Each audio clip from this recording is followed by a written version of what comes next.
ನಮಸ್ತೆ ಪ್ರಿಯ ವೀಕ್ಷಕರೇ, ನಾನು ನಿಮ್ಮ Ashok Hegde, Mrs and mister Ashok Hegde. ಈ ವ್ಲಾಗಲ್ಲಿ ಒಬ್ಬ ವಿಶೇಷವಾದಂಥ ವ್ಯಕ್ತಿ ಜೊತೆ ನಾನು ಕೂತಿದ್ದೀನಿ.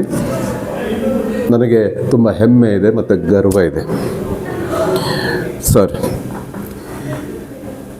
ಏನು ಅಂತಂದರೆ, ಈ ನಿಮ್ಮ ಒಂದು ಈ ಯಕ್ಷಗಾನದಲ್ಲಿ ನಿಮ್ಮ ಫೇವರೆಟ್ ಒಂದು ಡೈಲಾಗ್ ಯಾವುದೇ ಪ್ರಸಂಗದಿರಬಹುದು, ತಗೋಬಹುದಾ?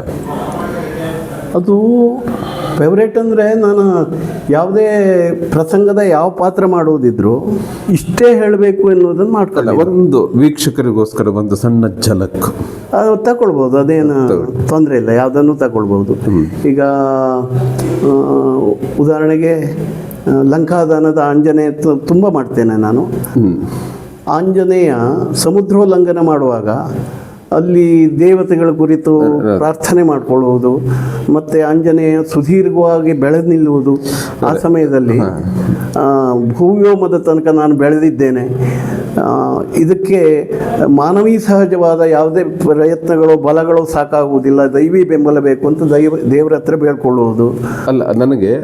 ಅದೇ ಒಂದು ಪ್ರಸಂಗದಲ್ಲಿ ನೀವು ಆ ಪಾತ್ರ ಹಾಕಿದಾಗ ಮಾತಾಡ್ತಿದ್ರಲ್ಲ, ಅದು ಬೇಕು, ಅದೇ ಸ್ಟೈಲಲ್ಲಿ ಅದೇ ಬೇಕು ಅಂತ ಹೇಳುವುದಾ? ನಾನೀಗ ಆ ಪಾತ್ರ ಹಾಗೆ ಮಾತಾಡಬೇಕು. ಆಯ್ತು, ಮಾಡೋಣ, ಪ್ರಯತ್ನ ಮಾಡ್ತೇನೆ ನಾನು. ಅದು ಪರಕಾಯ ಪ್ರವೇಶ ಮಾಡಿದಾಗ ಅದು ಬರುವ ಪರಿಣಾಮವೇ ಬೇರೆ. ಅದು ಬೇರೆ, ಅಲ್ಲಿ ಬೇರೆ ಇರುತ್ತೆ, ಇಲ್ಲಿ ಬೇರೆ ಇರುತ್ತೆ. ಒಂದು ವೀಕ್ಷಕರಿಗೋಸ್ಕರ ಜಾಂಬವಂತರಾಡಿದಂತಹ ಮಾತನ್ನು ಕೇಳಿ ನನ್ನಲ್ಲಿ ಅಂತಸ್ಥವಾಗಿರುವಂತಹ ಶಕ್ತಿಗಳೆಲ್ಲ ಸ್ಫುರಿಸುತ್ತಾ ಇವೆ. ಬೆಳೆದು ನಿಂತೆ ಭೂಮಿಯಿಂದ ಆಕಾಶದ ತನಕ ಬೆಳೆದು ನಿಂತೆ ಅಣಿಮಾದಿ ಅಷ್ಟಸಿದ್ಧಿಗಳನ್ನು ತಿಳಿದಿರುವಂಥ ನಾನು ನನ್ನ ದೇಹವನ್ನು ಬೃಹದಾಕಾರವಾಗಿ ಬೆಳೆಸಿದ್ದೇನೆ, ವ್ಯೋಮದ ತನಕ ಬೆಳೆದು ನಿಂತಿದ್ದೇನೆ. ಕೇವಲ ಬೆಳವಣಿಗೆ ಒಂದೇ ಸಾಲದು, ರಾಮ ಕಾರ್ಯಾರ್ಥಿಯಾಗಿ ಹೊರಟಿರುವಂಥ ನಾನು ಆ ಕಾರ್ಯದಲ್ಲಿ ಯಶಸ್ಸನ್ನು ಪಡೆಯಬೇಕು ಎಂದಾದರೆ ಮಾನವೀ ಸಹಜವಾದಂಥ ಬಲ ಒಂದೇ ಸಾಲದು, ಇದರ ಜೊತೆಗೆ ಬೇಕು ನನಗೆ ದೈವಿ ಬಲ. ಆದ್ದರಿಂದಲೇ ದೇವಾನುದೇವತೆಗಳನ್ನು ಹರಬ್ರಹ್ಮಾದಿಗಳನ್ನು ನಾನು ಸಂಸ್ತುತಿಸಿದವನಿದ್ದೇನೆ. ನಮೋಸ್ತು ರಾಮಾಯ ಸಲಕ್ಷ್ಮಣಾಯ ದೇವೈಚ ತಸ್ಯೈ ಜನಕಾತ್ಮಜಾಯೈ ನಮೋಸ್ತು ರುದ್ರೇಂದ್ರ ಯಮಾನಿಲೇಭ್ಯೋ ನಮೋಸ್ತು ಚಂದ್ರಾರ್ಕ ಮರುದ್ಗಣೇಭ್ಯ. ಹೀಗೆ ಸಂಪ್ರಾರ್ಥಿಸಿದೆ. ಜೊತೆಗೆ ಹಿಂದೆ ಯಾರೂ ಮಾಡಿರದ, ಮುಂದೆ ಯಾರೂ ಮಾಡಲಾರದ ಮಹಾಸಾಹಸ ಕಾರ್ಯಕ್ಕೆ ನಾನು ಮುಂದಾಗುತ್ತಾ ಇದ್ದೇನೆ. ಎಲ್ಲ ದೇವಾನುದೇವತೆಗಳ ಬೆಂಬಲವನ್ನು, ಅನುಗ್ರಹವನ್ನು ನಾನು ಹೃತ್ಪೂರ್ವಕವಾಗಿ ಬೇಡುತ್ತಾ ಈ ಮಹಾಮೇರುವಿನಿಂದ ಜಿಗಿದು ಹಾರುತ್ತೇನೆ. ನೋಡೋಣ.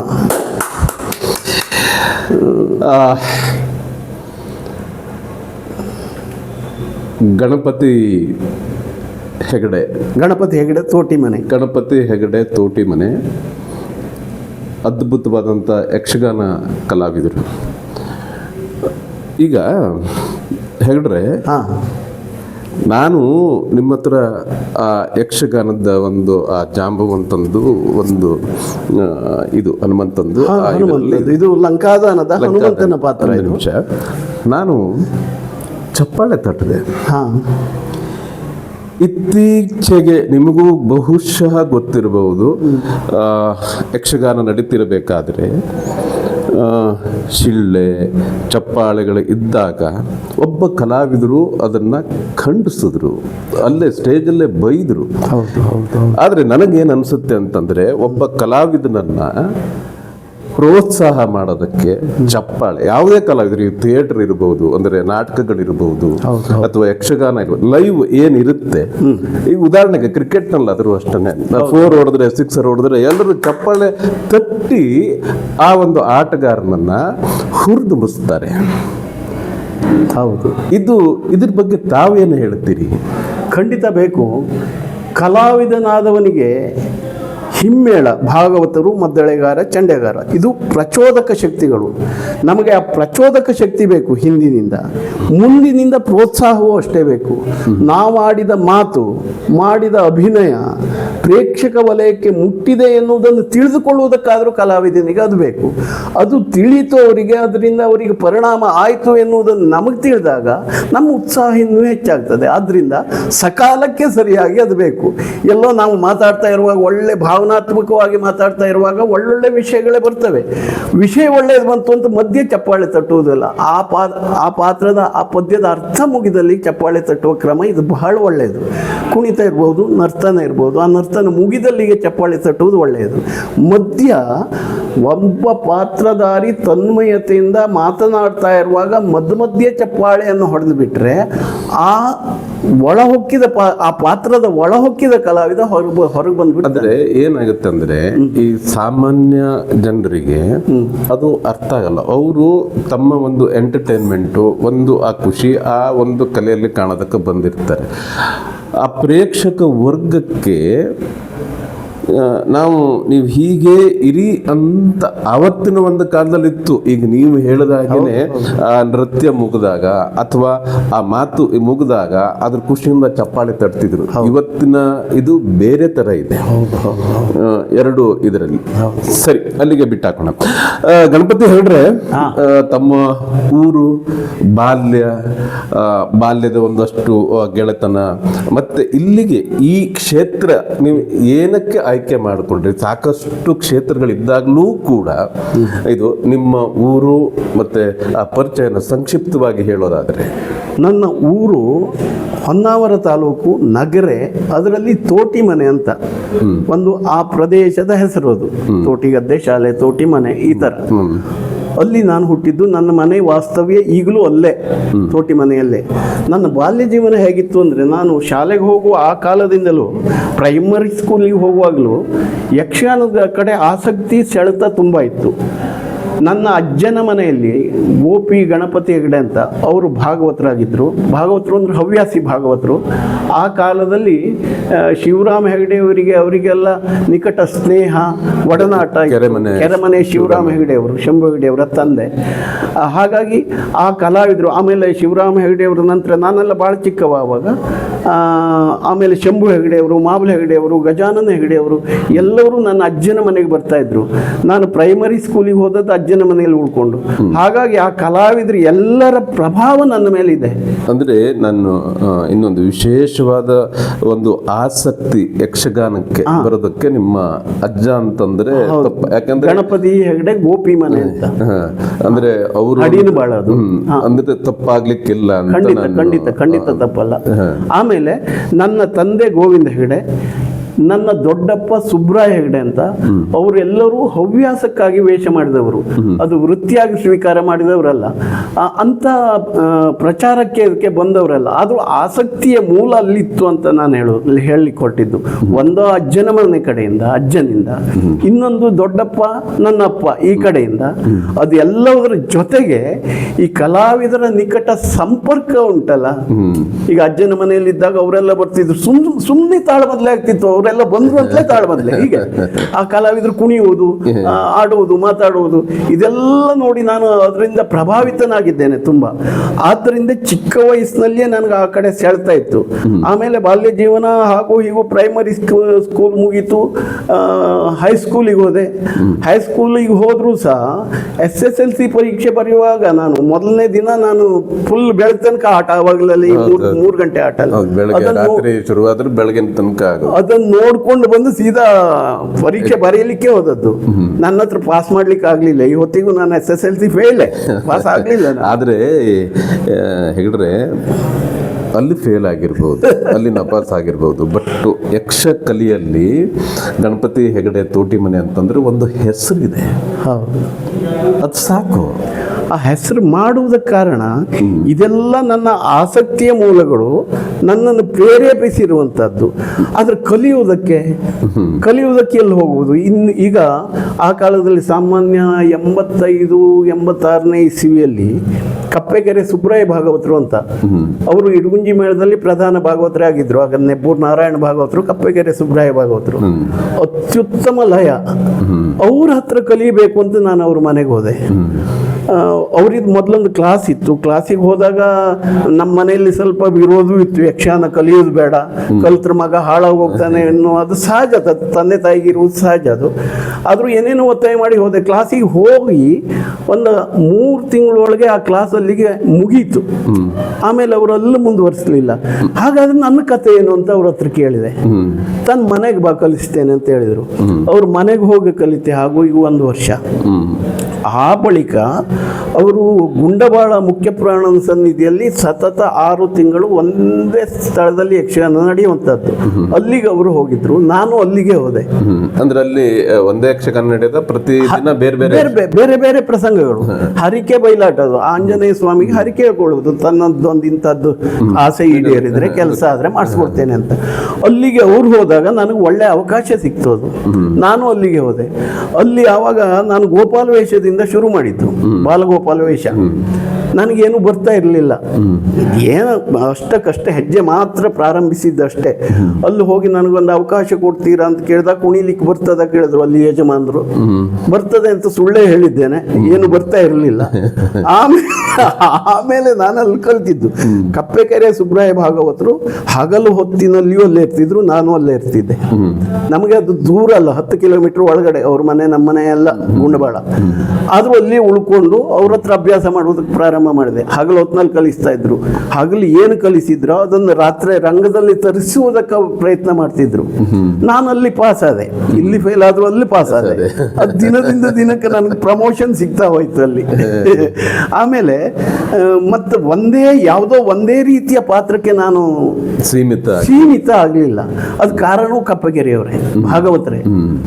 ಈ ಉದಾಹರಣೆಗೆ ಒಂದು ದಿವಸ ಸೌಮ್ಯ ಪಾತ್ರ ಕೊಡ್ತಾರೆ, ಅದರಲ್ಲಿ ಮರುದಿವಸ ವಿಲನ್ ಪಾತ್ರ ಕೊಟ್ಬಿಡ್ತಾರೆ, ರೌದ್ರ ಪಾತ್ರ ಕೊಡ್ತಾರೆ. ತನ್ಮಧ್ಯೆ ಆಂಜನೇಯ, ಆಮೇಲೆ ವಿಶ್ವಾಮಿತ್ರನಂತ ಪಾತ್ರ. ಎಲ್ಲವುದನ್ನು ಆ ಅವಧಿಯಲ್ಲಿ ನನಗೆ ಒಂದು 4-5 ವರ್ಷ ಅವರಲ್ಲಿ ಸಿಕ್ಕಿದ್ರು. ಇವತ್ತಿಗೂ ನಾನು ಈಗ ಉದಾಹರಣೆಗೆ ಶ್ರೀಕೃಷ್ಣ ಸಂಧಾನ ಆದರೆ ಕೃಷ್ಣನನ್ನು ಮಾಡ್ತೇನೆ, ಕೌರವನನ್ನು ಮಾಡ್ತೇನೆ, ಭೀಮನನ್ನು ಮಾಡ್ತೇನೆ, ವಿದುರನನ್ನು ಮಾಡ್ತೇನೆ. ನೋಡಿ, ಅವರ ತರಬೇತಿ ಕ್ರಮ ಹೇಗಿತ್ತು ಅಂದರೆ, ನಾನು ಇದನ್ನು ಯಾವುದೋ ಹಿಂದಿನ ಇಂಟರ್ವ್ಯೂದಲ್ಲೂ ಹೇಳಿದ್ದೇನೆ ಅಂತ ನೆನಪು. ಕಂಸವಧೆಯ ಪ್ರಸಂಗ ಒಂದು ದಿವಸ ನನಗೆ ಕೃಷ್ಣ ಹಾಕಿದ್ರು. ನನಗೆ ಪ್ರಾಯ ಕುಣಿಯುವಂತ ಪ್ರಾಯ, ಬಹಳ ಖುಷಿಯಿಂದ ಮಾಡಿದೆ. ಸರಿ ಕುಣಿದಿದ್ದೇನೆ. ಆಮೇಲೆ ಒಂದು 4-8 ದಿವಸ ಬಿಟ್ಟು ಮತ್ತದೇ ಪ್ರಸಂಗ ಬಂದಾಗ ನನಗೆ ಅಕ್ರೂರನನ್ನು ಬರೆದ್ರು. ನಾನು ಅಳುತ್ತಾ ಕೂತೆ, ನನ್ನ ಹತ್ರ ಸಾಧ್ಯ ಇಲ್ಲ, ಅಕ್ರೂರ ಮಾಡೋದಕ್ಕೆ ಸಾಧ್ಯ ಇಲ್ಲ. ಆಮೇಲೆ ಅವರು ಆತ್ಮೀಯವಾಗಿ ಪ್ರೀತಿಯಿಂದ ಹತ್ರ ಕರ್ಕೊಂಡು, ಯಾಕೆ ನೀನು ಸುಮ್ಮನೆ ಅಳುತ್ತೆ, ನಿನ್ನ ಹತ್ರ ಆಗ್ತದೆ, ಅದು ಮಾಡು, ಹೀಗೆ ಮಾಡಬೇಕು, ಮೇಕಪ್ ಹೀಗೆ ಮಾಡಬೇಕು, ಮತ್ತೆ ಅದಕ್ಕೆ ಕೇದ್ಗೆ ಮುಲ್ಲೆ, ಕೆಂಪು ಕೇದ್ಗೆ ಮುಲ್ಲೆ ಅಂತ ಕಟ್ತೇವೆ, ಅದನ್ನೇ ಕಟ್ಟಬೇಕು. ಈಗಿನವರು ಅದು ಕಟ್ಟುವುದಿಲ್ಲ, ಒಂದು ಟೋಪಿ ಹಾಕೊಂಡು ಬರ್ತಾರೆ, ಅದಲ್ಲ ಆ ಪಾತ್ರದ ಕ್ರಮ ಅಂತ ಎಲ್ಲ ಚೆನ್ನಾಗಿ ಹೇಳ್ಕೊಟ್ರು. ಆಮೇಲೆ ಅಕ್ರೂರ ಮೈಮರೆತು ಅಭಿನಯಿಸುವಂಥ ಸನ್ನಿವೇಶ ಯಾವುದು, ಅದನ್ನು ಹೇಗೆ ಮಾಡಬೇಕು ಚೆನ್ನಾಗಿ ಹೇಳ್ಕೊಟ್ಬಿಟ್ರು. ಆ ದಿವಸ ನಾನು ಅಕ್ರೂರ ಮಾಡಿದೆ. ಮುಂದೆ ಕುಳಿತವ್ರ ಕಣ್ಣಲ್ಲಿ ನೀರು ಬರ್ತಾ ಇತ್ತು. ಅಷ್ಟು ಪರಿಣಾಮ ಆಗಿದೆ ಅಂತಾದ್ರೆ ಅದು ಕಾರಣ ಭಾಗವತರಾಗಿದ್ರು, ನಾನಲ್ಲ. ನನ್ನಿಂದ ಅದಷ್ಟನ್ನು ಹೊರಡಿಸಿದ್ದಾರೆ ಅವರು. ಆದ್ರಿಂದ ಅವರಿಗೆ ದೊಡ್ಡ ಧನ್ಯವಾದ ಹೇಳಬೇಕು ಕಪ್ಪೆಕೆರೆ. ಏನೇ ಆದ್ರೂ ಅಂದ್ರೆ ಒಬ್ಬ ಯಕ್ಷಗಾನದಲ್ಲಿ ಒಬ್ಬ ಕಲಾವಿದನನ್ನ ಜನರಿಗೆ ತಲುಪಿಸುವಂಥದ್ದು ಮತ್ತು ಅವನಲ್ಲಿರುವಂತಹ ಶಕ್ತಿಯನ್ನು ಹೊರಗಡುವಂಥದ್ದು ಅದು ಭಾಗವತರ ಕೈಯಲ್ಲಿ. ಖಂಡಿತ ಅಂದ್ರೆ ನಮ್ಮ ಈ ಲೆಕ್ಕದಲ್ಲಿ ನಿರ್ದೇಶಕರು ಅಂತ ಹೇಳಿದ್ರು ಬಹುಶಃ ತಪ್ಪಾಗ್ಲಿಕ್ಕಿಲ್ಲ. ಒನ್ ಆಫ್ ದ ಅಂದ್ರೆ ಇಡೀ ಯಕ್ಷಗಾನ ಪ್ರಸಂಗದ್ದು ಓನರ್ ಅಲ್ಲ, ಯಕ್ಷಗಾನದ ಪ್ರಸಂಗದ ಆ ವೇದಿಕೆ ಏನಿದೆ ಅದು ಭಾಗವತರದ್ದು. ಅವರೇ ಒಂದು ಆ ಟೀಮ್ ನ ಕ್ಯಾಪ್ಟನ್ ಅಂತ ಹೇಳಿದ್ರೆ, ನಾಯಕ ಅಂತ ಹೇಳಿದ್ರೆ ಬಹುಶಃ ಖಂಡಿತ ತಪ್ಪಲ್ಲ. ನೋಡಿ, ಅಲ್ಲೇ ಹೋದ್ರೆ ಅವತ್ತು ನನಗೆ ಅಕ್ರೂರ್ನನ್ನು ಚೆನ್ನಾಗಿ ಮಾಡ್ಲಿಕ್ಕೆ ಬರ್ತದೆ ಅನ್ನೋ ನನಗೂ ಗೊತ್ತಿರ್ಲಿಲ್ಲ. ಅವ್ರು ಮಾಡಿಸೋದ್ರಿಂದ ನಾನು ಇಂಥ ಪಾತ್ರ ಮುಂದೆ ಮಾಡಬಹುದು ಅನ್ನುವಂಥ ಆತ್ಮವಿಶ್ವಾಸ ಬಂತು ನನಗೆ. ಹೆಗ್ಡೆ ಅವರೇ, ಒಂದು ಮಾತು ಹೇಳ್ತೀನಿ, ಕಲೆ ಇದೆಯಲ್ಲ ಅದು ಇಂಥದ್ದೇ ಪಾತ್ರಕ್ಕೆ ಅಂತ ಸೀಮಿತ ಆಗೋದೇ ಇಲ್ಲ. ಆ ಕಲೆ ಯಾವುದೇ ಪಾತ್ರ ಸಿಕ್ಕಿದ್ರೂ ಅದನ್ನು ಒಂದು ತನ್ನ ಒಂದು ಹಿಡಿತದಲ್ಲಿ ಇಟ್ಕೊಂಡು ಒಂದು ಪ್ರೆಸೆಂಟ್ ಮಾಡೋದಿದೆಯಲ್ಲ, ಅವನೇ ನಿಜವಾದಂಥ ಕಲಾವಿದ. ಇಂಥದ್ದೇ ಪಾತ್ರಕ್ಕೆ ಅಂತ ಸೀಮಿತ ಆಗದೆ ಎಲ್ಲ ಪಾತ್ರನೂ ಕೂಡ ಸೈ ಅನ್ನಿಸ್ಕೊಳ್ಳೋದು ಇದೆಯಲ್ಲ, ಅದು ಅಷ್ಟು ಸಸಾರ ಅಲ್ಲ. ನನಗನ್ಸೋದು ಆ ಕಲಾವಿದ ಪಾತ್ರದ ಒಳ ಹೊಕ್ಕಿದಾಗ ಮಾತ್ರ ಆಗ್ತದೆ ಸಾಧ್ಯ ಅಂತ. ಇಲ್ಲ, ಅದನ್ನೇ ನಾನು ಕಲಾವಿದನಿಗೆ ಮಾತ್ರ ಸಾಧ್ಯ ಅದು ಪರಕಾಯ ಪ್ರವೇಶ ಆಗೋದು. ಖಂಡಿತ. ಸುಮ್ನೆ ಯಾರು ಈಗ ಬಂದ್ಬಿಟ್ಟು ನಾನು ಮಾಡ್ತೀನಿ ಅಂತಂದ್ರೆ ಆಗಲ್ಲ. ಅದರ ಒಳಗೆ, ಆ ಪಾತ್ರದ ಒಳಗೆ ಪ್ರವೇಶ ಆಗುತ್ತಲ್ಲ, ಆ ವ್ಯಕ್ತಿನೇ ಕಲಾವಿದ ಅಂತ ಅನಿಸ್ಕೊಳ್ಳೋಕ್ಕೆ ಸರ್ವಶ್ರೇಷ್ಠ. ಖಂಡಿತ ಹೌದು ಸರ್. ಈಗ ಏನು ಅಂತಂದ್ರೆ, ಈ ಸಾಕಷ್ಟು ವರ್ಷಗಳ ಒಂದು ಪಯಣ ಈ ಯಕ್ಷಗಾನ ಕ್ಷೇತ್ರದಲ್ಲಿದೆ. ತಮಗೆ ಇಷ್ಟವಾದಂಥ ಭಾಗವತರು ಯಾರು? ಯಾಕೆಂದರೆ ಕಡತೋಕ ಮಂಜುನಾಥ ಭಾಗವತರನ್ನು ನೋಡಿದಿರಿ, ನೆಬ್ಬೂರು ನಾರಾಯಣ ಭಾಗವತರನ್ನು ನೋಡಿದಿರಿ, ದಾರೇಶ್ವರ ಅವ್ರನ್ನೂ ನೋಡಿದಿರಿ, ಆಮೇಲೆ ಇತ್ತೀಚೆಗೆ ಇದು ಅಂತಂದರೆ ಜನಸಾಲೆ ಅವ್ರನ್ನೂ ನೋಡಿದಿರಿ, ಕಾಳಿಗೆ ನಾವುಡ್ ಅವರು ನೋಡಿದಿರಿ. ಹೀಗೆ ಇದ್ದಾಗ ನಿಮಗೆ ಏನು ಅನ್ನಿಸ್ತು? ಯಾಕಂದರೆ ಒಬ್ಬರಿಗಿಂತಲೂ ಒಬ್ಬರು ಸರ್ವಶ್ರೇಷ್ಠರೇ. ಖಂಡಿತ ಹೌದು, ಖಂಡಿತ ಹೌದು. ಅದರಲ್ಲಿ ನನಗೆ ಅತ್ಯಂತ ಸುಲಲಿತವಾಗಿ ನಾನು ರಂಗದಲ್ಲಿ ಕೆಲಸ ಮಾಡುವುದಕ್ಕೆ ಅನುಕೂಲ ಆಗಿರ್ಬೋದು, ಆ ಪಾತ್ರದಲ್ಲಿ ಮೈ ಮರೆಯುವುದಕ್ಕೆ ಅನುಕೂಲ ಆಗಿರ್ಬೋದು, ಅದು ಕಪ್ಪೆಕೆರೆ ಸುಬ್ರಾಯ ಭಾಗವತರು ಒಬ್ಬರು. ಆ ಬಳಿಕ ನೆಬ್ಬೂರು ನಾರಾಯಣ ಭಾಗವತರು. ನೆಬ್ಬೂರು ನಾರಾಯಣ ಭಾಗವತರ ಪದ್ಯಗಳಿಗೆ ನಾನು ತುಂಬ ವೇಷ ಮಾಡಿದ್ದೇನೆ. ಈಗ ಉದಾಹರಣೆಗೆ ಕರ್ಣಪರ್ವಾದ್ರೆ ಕೃಷ್ಣ ಮಾಡಿದ್ದೇನೆ. ಆಮೇಲೆ ರಾಮ ನಿರ್ಯಾಣ ತುಂಬ ಸಕ್ಸಸ್ ಆಗಿದೆ. ಅದು ಕೊಂಡದ ಗುಳಿಯವ್ರದ್ದು ರಾಮ, ನಂದು ಲಕ್ಷ್ಮಣ, ನೆಬ್ಬೂರು ಅವ್ರದ್ದು ಪದ್ಯ ಅದು. ಆವಾಗ ನಾನು ತೋಟಿ ಮನೆ ಅಲ್ಲ, ಲಕ್ಷ್ಮಣನೇ ಅಲ್ಲಿ. ಅಂದ್ರೆ ನನ್ನ ಕಣ್ಣಲ್ಲೂ ಅಷ್ಟು ನೀರು ಬರ್ತಿತ್ತು. ಹಾಗೆ ನೀರು ಬರುವುದಕ್ಕೆ ಕಾರಣ ನಮ್ಮ ಹಿಂದಿರುವಂಥ ಶಕ್ತಿ, ಅದು ಭಾಗವತರ ಶಕ್ತಿ. ಅವರು ಮೈ ಮರೆತು ಅವರು ಅಷ್ಟು ಹಾಡ್ತಾ ಇರುವಾಗ ನಾನು ಸಹಜವಾಗಿ ಅದರಲ್ಲಿ ತೇಲಿ ಹೋಗ್ತಾ ಇದ್ದೆ ಅಂತ. ಇಂತಹ ಅನೇಕ ಘಟನೆಗಳು ಇವೆ ನೆಬ್ಬೂರು ನಾರಾಯಣ ಭಾಗವತರು ಇತ್ತೀಚಿನ ದಿನಗಳಲ್ಲಿ. ಆಮೇಲೆ ಕೆ.ಪಿ. ಹೆಗಡೆಯವರ ಹೆಸರು ಹೇಳಬೇಕು. ಕೆ.ಪಿ. ಹೆಗಡೆಯವರು, ಹೌದು, ಉಪ್ಪೂರು ನಾರಾಯಣ ಭಾಗವತರ ಶೈಲಿಯಲ್ಲಿ ಕೆ.ಪಿ. ಹೆಗಡೆಯವರು ಯಾವ ಪ್ರಸಂಗವನ್ನಾದರೂ ಅಷ್ಟು ಚೆನ್ನಾಗಿ ಆಡ್ತಾ ಇದ್ರು. ಗೋಳ್ಗೋಡ್ ಕೆ.ಪಿ. ಹೆಗಡೆ ಅಂತ, ಗೋಳ್ಗೋಡು ಅಂತಲೇ ನೆನಪು, ಕೆ.ಪಿ. ಹೆಗಡೆ ಅಂತ ಕರೆಯೋದು ನಾವು. ಕೆ.ಪಿ. ಹೆಗಡೆ ಅವರು ಇತ್ತೀಚಿನ ದಿನಗಳಲ್ಲಿ ಆಮೇಲೆ ಅದು ಸ್ವರೂಪಗಳ ಬದಲಾಯಿತು, ರಾಗಗಳು ಯಾವ್ಯಾವುದೋ. ಅದಕ್ಕೆ ಬರ್ತೀನಿ. ಹೆಗಡೆ ಅವರೇ, ತಾವು ಅದ್ಭುತವಾದಂಥ ಯಕ್ಷಗಾನ ಕಲಾವಿದರು. ಹಿಂದಿನಿಂದ ಇವತ್ತಿನವರೆಗೆ ಅಂದರೆ ನೀವೇ ಹೇಳಿದ್ರಿ, ಈ ಮಾಮಲೆಗರು, ಶಿವರಾಮ ಹೆಗಡ್ರು ಎಲ್ಲ ನಿಮ್ಮ ಸಂಬಂಧಿಕರಿಗೆ ಮನೆ ಅವಾಗೆಲ್ಲ ಚಿಕ್ಕವರಿದ್ರಿ ಹೀಗೆ ಅಂತ.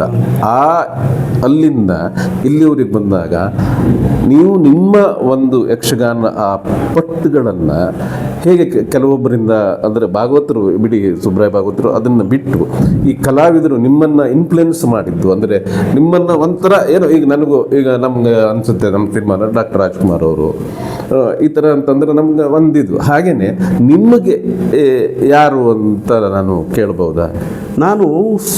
ನನಗೆ ಬುದ್ಧಿ ಬಂದ ಆ ಕಾಲದಿಂದ ಪಾತ್ರವನ್ನು ಪಾತ್ರವಾಗಿಯೇ ನೋಡ್ತಾ ಇದ್ದೆ. ವೈಯಕ್ತಿಕವಾಗಿ ನೋಡಿಯೇ ಇಲ್ಲ. ವೈಯಕ್ತಿಕ ಆದ್ದರಿಂದ ನನಗೆ ಕೆಲವಷ್ಟು ಪಾತ್ರಗಳು ಕೆಲವೊಬ್ಬರಿದು ತುಂಬಾ ಇಷ್ಟ ಆಗಿದೆ. ಈಗ ಉದಾಹರಣೆಗೆ ಕರುಣಾರಸದ ಪಾತ್ರಗಳು ಬಂದಾಗ ನನ್ನ ಕಣ್ಣೆದುರಿಗೆ ಬರುವವರು ಶಂಭು ಹೆಗಡೆಯವರು. ವೀರರಸವೋ ಶೃಂಗಾರವೋ ಬಂದಾಗ ಚಿಟ್ಟಾಣಿ ರಾಮಚಂದ್ರ ಹೆಗಡರು. ನನಗೊಂದು ರಜತರಂಗ ಕಾರ್ಯಕ್ರಮ ಅಂತ ಮಾಡಿದ್ರು.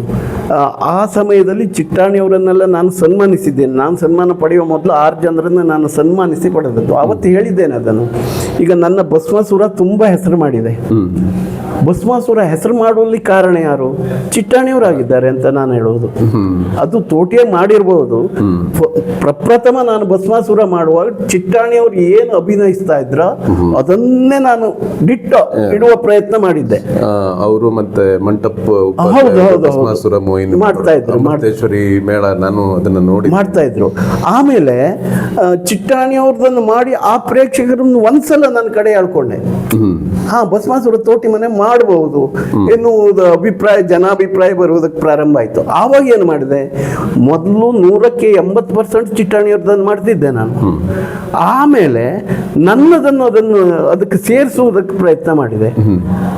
ಆ ಬಳಿಕ ಕೊನೆಗೆ ಏನು ಅಂದ್ರೆ 100ಕ್ಕೆ 80% ಚಿಟ್ಟಾಣಿಯವ್ರದ್ದು ಇದ್ದದ್ದು, 100ಕ್ಕೆ 80% ತೋಟಿ ಮನೆ, 20% ಮಾತ್ರ ಚಿಟ್ಟಾಣಿ. ಇತ್ತೀಚೆಗೆ 90% ತೋಟಿ ಮನೆ, ಹಾಗೆ ಮಾಡಿಟ್ಟಿದ್ದೇನೆ. ಅಂದ್ರೆ ಒಂದ್ಸಲ ನಮ್ಗೆ ಆ ಪಾತ್ರದ ಹಿಡಿತ ಸಿಕ್ಕುವಾಗ ಅವರನ್ನು ನಾವು ಫಾಲೋ ಮಾಡೋದು ಅನಿವಾರ್ಯ. ಅವರು ಹಾಕಿಟ್ಟ ದಾರಿ ಉಂಟಲ್ಲ. ಆಮೇಲೆ ನಾವು ನಮ್ಮತನವನ್ನ, ನಮ್ಮ ಚಿಂತನೆಯನ್ನ ಅಲ್ಲ ಅದು ಕಾಳುಗೊಳಿಸುವುದು. ಈಗ ಉದಾಹರಣೆಗೆ ನೋಡಿ ಹೇಳ್ತೇನೆ, ನಾನೇ ಕಲ್ಪನೆ ಮಾಡುವುದು.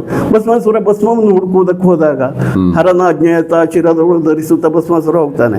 ಆ ಹೋದ ಭಸ್ಮಾಸುರ ಭಸ್ಮದ ರಾಶಿ ಕಂಡು ಅದು ಶುದ್ಧ ಇದೆಯೇ ಇಲ್ವೋ, ನಾನು ಹೀಗೆ ಪರೀಕ್ಷೆ ಮಾಡುವುದು, ಇದನ್ನೆಲ್ಲ ನಾನು ರಂಗಕ್ಕೆ ಅಳವಡಿಸಿದೆ ಅಂತ. ಹೀಗೆ ಸುಮ್ಮನೆ ಹೋಗಿ ಬರುವುದು ಮಾಡ್ತಾ ಇದ್ರು. ಆಮೇಲೆ ನಾನು ಮೊದಲು ಸುಮ್ಮನೆ ಹೋಗಿ ಬಂದದ್ದೆ, ಆಮೇಲೆ ಇದನ್ನೆಲ್ಲ ಅಳವಡಿಸ್ತಾ ಹೋದೆ ನಾನು. ಹೀಗೆ ಅಲ್ಲ ನನ್ನದನ್ನು ಕೊಡುವುದಕ್ಕೆ ಮುಂದಾದೆ. ಹೆಗ್ಡೆ ಅವರೇ, ಈ ಪ್ರಶ್ನೆ ನಾನು ಕೇಳೋದು ಸರಿಯೋ ತಪ್ಪೋ ಗೊತ್ತಿಲ್ಲ. ನನ್ನ ಮನಸ್ಸಿನಲ್ಲೂ ಕೂಡ ಇದ್ರ ಬಗ್ಗೆ ಸಾಕಷ್ಟು ಕೊರೆದಿದೆ. ಒಬ್ಬ ವ್ಯಕ್ತಿ, ನಿಮಗೂ ಗೊತ್ತಿರುತ್ತೆ, ಅವರ ಹೆಸರು ಬೇಡ, ಯಕ್ಷಗಾನದಲ್ಲಿ ಸ್ತ್ರೀ ಪಾತ್ರಧಾರಿಗಳ ಬಗ್ಗೆ ತುಂಬ ಕೆಟ್ಟದಾಗಿ ಒಬ್ಬ ವ್ಯಕ್ತಿ ಮಾತಾಡಿದ್ರು. ಅದು ತುಂಬ ಕಡೆ ವಿರೋಧಗಳು ವ್ಯಕ್ತ ಆದವು. ನೀವು ಸಾಕಷ್ಟು ನೋಡಿದಾಗ ಏನನ್ಸುತ್ತೆ ನಿಮಗೆ? ನನಗೆ ಅದು ಸತ್ಯವೋ ಸುಳ್ಳೋ ಎನ್ನುವ ಅನುಮಾನ ಒಂದು. ಎರಡನೇದಾಗಿ, ಈಗ ಸಮಾಜದಲ್ಲಿ ನಾನಾ ರೀತಿಯವರು ಇರ್ತಾರೆ. ಕಲಾವಿದರು ಅದರಿಂದ ಪ್ರತ್ಯೇಕ ಏನಲ್ಲ. ಕಲಾ ವಿಭಾಗದಲ್ಲಿ ಅಂಥದ್ದೊಂದು ಇದೆ ಅಂತ ನನ್ನ ಮನಸ್ಸು ಈಗಲೂ ಒಪ್ಪುವುದಿಲ್ಲ. ನನಗೂ ಏನಕ್ಕೆ ಗೊತ್ತಾ, ನಾನು ಭಾಳ ಚಿಕ್ಕಂದ, ನಂದು ಊರು ಬಂದ್ಬಿಟ್ಟು ಸಿರ್ಸಿ. ಅಲ್ಲೂ ಕೂಡ ಪಂಚಲಿಂಗ ಮೇಳ ಅಂತಲೂ ಇರೋದು. ಮೊದಲು ಅಮೃತೇಶ್ವರಿ ಮೇಳ, ನಮಗೆ ಅಮೃತೇಶ್ವರಿ ಮೇಳ, ಇಡಗುಂಜೆ ಮೇಳ ಅನ್ನೋದಕ್ಕಿಂತಲೂ ಶಂಭು ಹೆಗ್ಡ್ರ ಮೇಳ, ಚಿಟ್ಟಣಿ ರಾಮಚಂದ್ರ ಹೆಗ್ಡ್ರು ಮೇಳ, ಹೀಗೇನೆ ಗೊತ್ತಿರುವಂಥ ಇದು. ಅಲ್ಲಿಂದ ನಮಗೆ ಆ ಯಕ್ಷಗಾನದ ಬಗ್ಗೆ ಒಂದು ಪವಿತ್ರವಾದಂಥ ಭಾವನೆ ಇದೆ. ಅದು ಅಲ್ಲದೆ ನಾನು ಒಬ್ಬ ಕಲಾವಿದ, ಬಟ್ ಯಕ್ಷಗಾನ ಕಲಾವಿದಲ್ಲ. ಈ ಕಡೆ ಸೀರಿಯಲ್ಲು ಸಿನಿಮಾಗಳು ಮಾಡ್ಕೊಂಡು ನನಗೆ ಆ ಒಬ್ಬ ವ್ಯಕ್ತಿ ಕೇಳಿದ ಪ್ರಶ್ನೆ ನಾನು ನೋಡಿದೆ, ಟಿ ವಿಯಲ್ಲಿ ನೋಡಿದೆ, ಸೋಷಿಯಲ್ ಮೀಡಿಯಾದಲ್ಲೆಲ್ಲ ನೋಡಿದೆ. ನನಗೆ ಅದನ್ನು ಜೀರ್ಣನೇ ಮಾಡ್ಕೊಳಕ್ಕಾಗಲಿಲ್ಲ. ಅಲ್ಲ, ನನಗೆ ಈ ಕ್ಷಣಕ್ಕೂ ಅದು ಹಾಗೆ ಅನಿಸ್ತಾ ಇದೆ. ಜೀರ್ಣ ಆಗುವಂಥದ್ದಲ್ಲ ಅದು. ಆದರೆ ಅದು ಬೇಡಿತ್ತು. ಅವ್ರು ಯಾಕೆ ಹಾಗೆ ಹೇಳಿದರು, ಅವ್ರಿಗಾದ ಅನುಭವ ಏನೋ ನನಗೆ ಗೊತ್ತಿಲ್ಲ. ಅದು ಹಿಂದಿನ ಕಲಾವಿದರು ಹಾಗೆ ಅಂತ ಹೇಳ್ತಿದ್ರು. ಬಹುಶಃ ಅವ್ರು ಹೇಳಿದ ಕಲಾವಿದ್ರು ನಾವು ನೋಡಿಯೇ ಇಲ್ವೋ ಏನೋ. ಅಂಥ ಕಲಾವಿದರ ಹೆಸರನ್ನೆಲ್ಲ ಉಲ್ಲೇಖ ಮಾಡಿದ್ದಾರೆ ಅಲ್ಲೆಲ್ಲ. ಇದು ಅನಗತ್ಯ ವಿಷಯ. ಒಟ್ಟಾರೆ ಒಂದು ವಿವಾದಾತ್ಮಕ ಇದಲ್ಲ. ನನಗೆ ಏನು ಅನಿಸ್ತು ಗೊತ್ತಾ, ಯಕ್ಷಗಾನ ಒಂದು ಏನು ಆ ಕಲೆ ಇದೆಯಲ್ಲ, ಅದು ಒಂದು ಅಪ್ಪಟ ಚಿನ್ನ. ಎಲ್ಲೋ ಒಂದು ಕಡೆ ಕಪ್ಪು ಚುಕ್ಕೆ ಆಗಿಬಿಡುತ್ತಾ ಅನ್ನೋದು ಒಂದು ನನಗೆ ಅನಿಸ್ತು. ನಾನು ಅದಕ್ಕೆ ಕೇಳೋಣ ಅಂತ ಅಂದ್ಕೊಂಡೆ ನಿಮ್ಮ ಹತ್ರ. ಅವ್ರು ಹಾಗೆ ಹೇಳೋದ್ರಿಂದ ಯಾವ ಕಲಾವಿದರಿಗೂ ಕಪ್ಪು ಚುಕ್ಕೆ ಇಲ್ಲ, ಖಂಡಿತ ಇಲ್ಲ. ಈಗ ಕಲಾವಿದರ ಒಡನಾಡಿ ನಿರತ ಯಕ್ಷಗಾನವನ್ನು ನೋಡುವವರಿಗೆ ಈಗ ವ್ಯಕ್ತಿಗತವಾಗಿಯೂ ಅಷ್ಟಕ್ಕಷ್ಟು ಕಲಾವಿದರ ಪರಿಚಯ, ಒಡನಾಟ ಇರ್ತದೆ. ಇವತ್ತಿಗೂ ನಾನು 6 ತಿಂಗಳ ಒಂದು ಓಡಾಟ ಮಾಡ್ತೇನೆ ಅಂತ ಆದರೆ 6 ತಿಂಗಳನ್ನು ನಾನು ಮೇಳದ ಊಟ ಅಂತ ಉಣ್ಣುವುದಿಲ್ಲ. ನನಗೆ ಅಭಿಮಾನಿ ವಲಯ, ನನ್ನ ಸ್ನೇಹಿತ ವಲಯ ಅಷ್ಟು ದೊಡ್ಡಿದೆ. ಅವರೆಲ್ಲ ನನ್ನನ್ನು ಅಷ್ಟು ಹಚ್ಕೊಳ್ತಾರೆ ಅಂತಾದರೆ ನನ್ನಲ್ಲಿ ಯಾವುದು ಕೆಟ್ಟ ಸ್ವಭಾವ ಇಲ್ಲದೆ ಹೋದ್ರೆ ಮಾತ್ರ ಅಲ್ವಾ ಯಾರಾದರೂ ಹಚ್ಕೊಳ್ಳೋದು. ಹಾಗೆ ಎಲ್ಲ ಕಲಾವಿದರಿಗೂ ಅದಿದೆ. ಎಲ್ಲಿಯೂ ನನಗಂತೂ ಇವತ್ತಿಗೂ ಆ ಕೆಟ್ಟ ಅನುಭವಗಳಾಗಲಿಲ್ಲ. ಪ್ರತ್ಯಕ್ಷದರ್ಶಿ ಅಂತೂ ಅಲ್ಲ ನಾನು. ಹೆಗ್ಡೆ ಅವರೇ, ಯಕ್ಷಗಾನ ನಾವು ಚಿಕ್ಕವರಿರ್ಬೇಕಾಗಿದ್ದು ನಾನು ನೋಡಿದಾಗ್ಲೂ ಅದು ಒಂದು ಗಂಡು ಕಲೆ ಅಂತ. ಈಗ ಸಾಕಷ್ಟು ವರ್ಷಗಳಿಂದ ಹೆಣ್ಮಕ್ಳು ಕೂಡ ಈ ಪುರುಷ ವೇಷಧಾರಿ ಇದು ಎಲ್ಲ ಹೀಗೆ ಇದೆಲ್ಲ ಇದಿದೆ. ಆಮೇಲೆ ಸಾಕಷ್ಟು ನಮ್ಮ ಊರಿನ ಹೆಣ್ಮಕ್ಳು ಕೂಡ ಭಾಗವತಿಗೆ, ಯಾರು ನಾನು ಕೇಳಿದಂಗೆ ಸಿಂಚನ ಹೆಗಡೆ ಯಾರು, ಹೀಗೆ ಮತ್ತು ಇನ್ನೊಂದು 3-4 ಜನ ಎಲ್ಲ ಇದ್ದಾರೆ. ಇದ್ರ ಬಗ್ಗೆ ತಮಗೆ ಏನು ಅನಿಸುತ್ತೆ? ಹೆಣ್ಣು ಮಕ್ಕಳು ಬಂದಿದ್ದಾರೆ ಈ ಕ್ಷೇತ್ರಕ್ಕೆ, ಬಹಳ ಸಂತೋಷ. ಅದು ಬರಬಹುದಾದದ್ದೇ. ಆದರೆ ದೈಹಿಕವಾದ ಸಮಸ್ಯೆಗಳಿಗೆ ಬಂದವರೇ ಕಾರಣ ಆಗಿರ್ತಾರೆ. ಈಗ ಕೆಲವರು ಅದನ್ನು ವಿರೋಧಿಸದಿದ್ದರೂ ಹೆಣ್ಣು ಇಲ್ಲಿ ಬರಬಾರ್ದು ಅಂತಲ್ಲ, ಅವಳಿಗೆ ತೊಂದರೆ ಆಗಬಾರದು ಅಂತ ವಿರೋಧಿಸಿದ್ದಾರೆ ಬಿಟ್ಟರೆ ಹೆಣ್ಣು ಈ ಕ್ಷೇತ್ರಕ್ಕೆ ಅಲ್ಲ ಎನ್ನುವ ಕಾರಣದಿಂದ ಅಲ್ಲವೇ ಅಲ್ಲ. ಬಂದ ಅನೇಕರಲ್ಲಿ ಕೆಲವರು ಗಟ್ಟಿ ಆಗಿದ್ದಾರೆ. ಈಗ ಈ ಮಹಿಳೆಯರಲ್ಲೇ ಸೀನಿಯರ್ ಕಲಾವಿದರು ಕೆಲವು ಜನ ಇದ್ದಾರೆ. ಅವರ ಪಾತ್ರವನ್ನು ಹಾಳು ಮಾಡಿದೆ. ಈಗ ಅತ್ಯುತ್ತಮ ಎನ್ನುವ ಹಾಗೇನಿಲ್ಲ, ಹಾಳು ಮಾಡದೆ ಹೋದ್ರೆ ಸಾಕಲ್ಲ. ಇದ್ದದ್ದನ್ನು ಒಳ್ಳೆಯದನ್ನು ಹಾಳು ಮಾಡದೆ ಮಾಡ್ಕೊಂಡು ಹೋಗೋದು ಅದೊಂದು ದೊಡ್ಡ ಸಂಗತಿ. ಅದು ಹಾಳು ಮಾಡದೆ ಮಾಡ್ಕೊಂಡು ಹೋಗೋಷ್ಟು ತಯಾರಾಗಿದ್ದಾರೆ, ಅದು ಸಂತೋಷವೇ. ಈಗ ಮತ್ತೆ ಕೆಲವರು ಹೆಣ್ಣು ಹುಡುಗಿಯರು ಅಂತಲ್ಲ, ಹುಡುಗರು ಅನೇಕರಿದ್ದಾರೆ. ಅನಗತ್ಯ ಆ ಪಾತ್ರದ ಔಚಿತ್ಯವನ್ನು ತಿಳ್ಕೊಳ್ಳದೆ, ಸ್ಥಾಯಿ ಭಾವವನ್ನು, ಪದ್ಯದ ಸ್ಥಾಯಿ ಭಾವ ತಿಳ್ಕೊಳ್ಳದೆ ಕುಣಿಯುವವರು. ಅದನ್ನೆಲ್ಲ ಸ್ವಲ್ಪ ಕಡಿಮೆ ಮಾಡಿದರೆ, ಪಾತ್ರವನ್ನೇ ನಾವು ಪಾತ್ರವನ್ನಾಗಿ ಮಾಡಬೇಕು ಎಂದು ಹೊರಟ್ರೆ ಹುಡುಗಿಯರು ಮುಂದೆ ಬರಬಹುದು, ಅದರಲ್ಲಿ ಸಕ್ಸಸ್ಸನ್ನು ಕಾಣಬಹುದು. ಹಾಗೆ ಹೆಗ್ಡೆ ಅವರೇ, ತಾವು ಆವತ್ತಿನ ಕಾಲದಿಂದನೂ ಯಕ್ಷಗಾನ ಇದು ಮಾಡ್ಕೊಂಡು ಬಂದವರು, ನಿಮ್ಮ ಪೂರ್ವಜರು ಕೂಡ ಯಕ್ಷಗಾನದ ಇದು ಇರುವಂಥವ್ರು, ಹಿನ್ನೆಲೆ ಇರುವಂಥವ್ರು. ಇವತ್ತಿನವರೆಗೂ ನೋಡ್ತಾ ಇದ್ದೀರಿ, ಆವತ್ತಿನ ಸಾಂಪ್ರದಾಯಿಕವಾದಂಥ ಯಕ್ಷಗಾನಕ್ಕೂ ಇತ್ತಿತ್ತಲಾಗಿ ಕೆಲವೊಂದು ನೋಡಿದಾಗ, ಆಗಲೇ ನಾನು ಆಮೇಲೆ ಬರ್ತೀನಿ ಅಂತ ಯಾವುದ್ಯಾವುದೋ ಸಿನಿಮಾ ಹಾಡುಗಳು, ಆಮೇಲೆ ನಮ್ಮ ಹೀರೋ ಇದ್ದಾರೆ ಸಾಯಿ ಕುಮಾರ್ ಅಂತ, ತುಂಬ ಅದ್ಭುತವಾದಂಥ ಕಲಾವಿದರು. ಅವರು ಯಾವುದೋ ಅಗ್ನಿ IPS ಯಾವುದೋ ಒಂದು ಸಿನಿಮಾದ್ದು ಅದನ್ನೇ ಇಮಿಟೇಟ್ ಮಾಡಿ ಯಕ್ಷಗಾನದಲ್ಲಿ, ಅದು ಎಲ್ಲೋ ಒಂದು ಕಡೆ ಯಕ್ಷಗಾನದ ಪಾವಿತ್ರ್ಯತೆ ಆ ಕ್ಷಣಕ್ಕೆ ಜನ ನಗಬಹುದು, ಖುಷಿ ಪಡಬಹುದು. ಆದರೆ ಈ ಕಲೆ ಏನಿದೆಯಲ್ಲ, ಈ ಗಂಡು ಕಲೆ, ಇದು ಮುಂದೆ ಆ ಸೂರ್ಯ ಚಂದ್ರ ಎಲ್ಲಿವರೆಗಿರ್ತಾನೋ ಅಲ್ಲಿವರೆಗೂ ಕೂಡ ಇರಬೇಕು ಅನ್ನೋ ಆಸೆ ಇದ್ದಾಗ, ಇದು ಎಲ್ಲೋ ಮಧ್ಯೆ ಈ ಥರದ್ದೆಲ್ಲ ಸೇರಿಸ್ಕೊಂಡು ವಿಚಿತ್ರವಾಗಿ ಮಾಡಿದ್ರೆ ಆ ಒಂದು ಯಕ್ಷಗಾನ ಕಲೆಗೆ ಒಂದು ಏಟಲ್ವಾ, ಅದು ತಪ್ಪಲ್ವಾ? ಮುಂದಿನ ಇವರಿಗೆ ನಾವು ಏನಂತ ಹೇಳೋಕ್ಕಾಗತ್ತೆ? ಯಕ್ಷಗಾನ ಅಂತ ಸ್ವಲ್ಪ ಇದೇ ಜಾಸ್ತಿ ಆಯಿತು ಅಂತ ಇಟ್ಕೊಳ್ಳಿ, ಆಮೇಲೆ ಯಕ್ಷಗಾನ ಅಂದರೆ ಇದೇ ಅಂತ ಅಂದ್ಕೋತಾರೆ. ನಮ್ಮ ಮುತ್ತಜ್ಜ ಅಥವಾ ಹಿಂದಿನ ಅಷ್ಟೊಂದು ಕಷ್ಟಪಟ್ಟು ಈ ಕಲೆನ ಉಳಿಸ್ಕೊಂಡು ಬೆಳೆಸ್ಕೊಂಡು ಬಂದಿದ್ದಾರೆ. ಇದ್ರ ಬಗ್ಗೆ ತಮ್ಮ ಅಭಿಪ್ರಾಯ ಏನು? ಯಾವ ಕಲಾವಿದರು ಹಾಗೆ ಮಾಡಬಾರ್ದು. ಹಾಗೆ ಮಾಡಿದರೆ ದೊಡ್ಡ ಅಪಚಾರ ಇದು, ಯಕ್ಷಗಾನಕ್ಕೆ ಮಾಡುವ ಅಪಚಾರ ಇದು. ಯಕ್ಷಗಾನ ಪವಿತ್ರವಾದ ಕಲೆ. ಯಕ್ಷಗಾನದಲ್ಲಿ ಇಲ್ಲದೆ ಹೋದ ಸಂಗತಿಗಳಿಲ್ಲ. ಯಕ್ಷಗಾನಕ್ಕೀಗ ನಾಟಕದ್ದೋ, ಸರ್ಕಸ್ ಇದೋ, ಸಿನಿಮಾದ್ದೋ ತರಬೇಕು ಎನ್ನುವ ಅಗತ್ಯವೇ ಇಲ್ಲ, ಅದಲ್ಲ ಅನಗತ್ಯ. ಆದರೂ ಕೆಲವು ಕಲಾವಿದರು ಇದನ್ನು ಹೀಗೆ ಮಾಡ್ತಾ ಇದ್ದಾರೆ. ಯಾಕೆ ಅಂದರೆ, ನೀವು ಮೊದಲು ಹೇಳಿದಾಗ ಶಿಳ್ಳಿ ಚಪ್ಪಾಳೆ ಅದು ಬೇಕು ತಮಗೆ ಎನ್ನುವ ಕಾರಣಕ್ಕೆ. ನೋಡಿ, ನೀವು ಗ್ರಹಿಸಿರ್ಬೋದು, ನೀವು ಅದನ್ನು ನೋಡಿರ್ಬೋದು. ಯಾರು ವೈಯಕ್ತಿಕ ಸಂಭಾಷಣೆಯನ್ನು ಮಾಡ್ತಾರ, ಯಾರು ಈ ಯಕ್ಷಗಾನದಲ್ಲಿ ಸಿನಿಮಾ ಹಾಡುಗಳೀಗ ಕುಣಿತಾರ, ಸಿನಿಮಾ ಡೈಲಾಗ್ಗಳನ್ನು ಹೇಳ್ತಾರ, ಅದಕ್ಕೆ ಚಪ್ಪಾಳೆ ಎಷ್ಟು ಬೀಳ್ತದೆ ನೋಡಿ. ಆವಾಗ ತಪ್ಪು ಕಲಾವಿದನದ್ದ ಪ್ರೇಕ್ಷಕನದ್ದ ಪ್ರಶ್ನೆ ಬರ್ತದೆ. ಕಲಾವಿದ ಒಬ್ಬ ತಪ್ಪಿದ ಅಂತಾದರೆ ಯಕ್ಷಗಾನೇತರ, ಯಕ್ಷಗಾನಕ್ಕೆ ಒಗ್ಗದ, ಯಕ್ಷಗಾನದಲ್ಲಿ ಮಾಡಬಾರದ ಯಾವುದೋ ಒಂದು ಕುಣಿತವನ್ನು ಮಾಡಿದ್ನ ಅಥವಾ ಯಾವುದೋ ಒಂದು ಮಾತನ್ನಾಡಿದ್ನ, ಆಗ ಒಳ್ಳೆಯ ಪ್ರೇಕ್ಷಕ ಅದನ್ನು ವಿರೋಧಿಸಬೇಕು ಅಂತ ನಾನು ಹೇಳುವುದು. ಅದು ನಾನೇ ಮಾಡಿರಲಿ ಆ ತಪ್ಪನ್ನು ನಾವು ವಿರೋಧಿಸಬೇಕು. ವಿರೋಧಿಸಿದರೆ ನಾನು ನಾಳೆ ಅದನ್ನು ಮಾಡುವುದಿಲ್ಲ. ಅದಕ್ಕೆ ಚಪ್ಪಾಳೆ ತಟ್ಟು ಪ್ರೋತ್ಸಾಹಿಸಿದರೆ ನಾಳೆ ಮತ್ತೆ ಅದೇ ಅವಕಾಶ ಕಾಯ್ತಾ ಇರ್ತದೆ. ಅದನ್ನ ಅದಕ್ಕೆ ಹೇಳ್ತಿರೋದು, ಇದೇ ಬೆಳೀತಾ ಹೋಯ್ತು ಅಂತಂದ್ರೆ ಖಂಡಿತ ಮುಂದಿನ ಪೀಳಿಗೆಗೆ ನಾವು ಯಕ್ಷಗಾನ ಅಂತಂದ್ರೆ ಈ ತರದ್ದು ಅಂತ ಆಗಿ ಹೋಗ್ಬಿಡುತ್ತೆ. ಮಾರಕ. ಅಷ್ಟು ಶಂಭು ಹೆಗಡೆ ಅವರಾಗ್ಲಿ, ಮಹಾಬಲ ಹೆಗಡೆ ಅವರಾಗ್ಲಿ, ಶಿವರಾಮ ಹೆಗಡೆ ಅವರಾಗ್ಲಿ, ಅಥವಾ ಚಿಟ್ಟಾಣಿ ರಾಮಚಂದ್ರ ಹೆಗಡೆ ಅವರು, ಆಕ್ಟರ್ ಜೋಶಿ, ಕೃಷ್ಣಯ್ಯ ಅವರೆಲ್ಲ ಎಷ್ಟೊಂದು ಆ ದೊಡ್ಡ ಇತಿಹಾಸ ಇದೆ ಯಕ್ಷಗಾನಕ್ಕೆ, ದೊಡ್ಡ ಪರಂಪರೆ ಇದೆ. ಅದನ್ನ ಎಲ್ಲೋ ತಗೊಂಡೋಗಿ ನಾವು ಹಾಳು ಮಾಡಿ, ನನಗೆ ಅನಿಸಿದೆ, ಬೇರೆಯವ್ರದ್ದೇ ನನಗೆ ಅನಿಸ್ಬಿಡ್ತು ಒಂದ್ಸರಿ, ಹಿಂಗೆ ಯಕ್ಷಗಾನ ಅದು ಬೇಡ ಯಾರದ್ದು ಹಿಂಗಂತ. ಆ ಸಿನಿಮಾ ದಾಟಿಯಲ್ಲಿ ಹಾಡುಗಳು ಅದು ನನಗೆ ಯಾಕೋ ಅಂದರೆ ನನಗೂ ಖುಷಿ ಆಗಲಿಲ್ಲ. ನನ್ಗೆಲ್ಲೋ ಒಂದು ಕಡೆ ಮುಂದಿನ ಮಕ್ಕಳಿಗೆ ನಾವು ಏನು ಹೇಳ್ತೀವಿ ಅಂತ ನನಗೆ ಅನಿಸ್ತು. ಬಹುಶಃ ತಪ್ಪಾದ, ಖಂಡಿತ ತಪ್ಪಲ್ಲ ಇದು. 100ಕ್ಕೆ 100 ಸರಿ. ಯಾರೂ ಮಾಡಬಾರ್ದು ಅಂಥದ್ದನ್ನು ಮಾಡಬಾರ್ದು. ಮತ್ತೆ ನೋಡಿ, ಯಕ್ಷಗಾನದಲ್ಲಿ ಹಳೇ ಜನ, ಹಳೆ ಕಲಾವಿದರು, ಹಳೆಯ ಕವಿಗಳು ನಮಗೆ ದಾರಿ ಹಾಕ್ಕೊಟ್ಟಿದ್ದಾರೆ, ಈ ದಾರಿಯಲ್ಲಿ ಹೋಗಬೇಕು ಅಂತ. ಇತ್ತೀಚಿನ ದಿನಗಳಲ್ಲಿ ಏನಾಗಿದೆ ಅಂದರೆ, ಸಂಭಾಷಣೆ ಅಂದರೆ ಜಗಳ ಆಗಿದೆ. ಸಂಭಾಷಣೆ ಅಂದರೆ ಜಗಳ. ಅದು ಯಾವ ಮಟ್ಟದ್ದು, ಈ ದಾಯಾದಿಗಳ ಜಗಳ ಇದ್ದಾಗೆ. ಅದು ಆ ಥರ ಸಂಭಾಷಣೆ ಶೈಲಿಯಲ್ಲ. ನಮಗೆಲ್ಲ ಗುರುಗಳು ಹೇಳಿಕೊಟ್ಟಿದ್ದ ಹೇಗೆ ಅಂದರೆ, ಒಂದು ಯಕ್ಷಗಾನ ಪದ್ಯ ಯಾವ ಓಗದಲ್ಲಿ ವೇಗದಲ್ಲಿ ಇರ್ತದೋ ಆ ವೇಗದಲ್ಲಿ ಅರ್ಥ ಹೇಳಬೇಕು.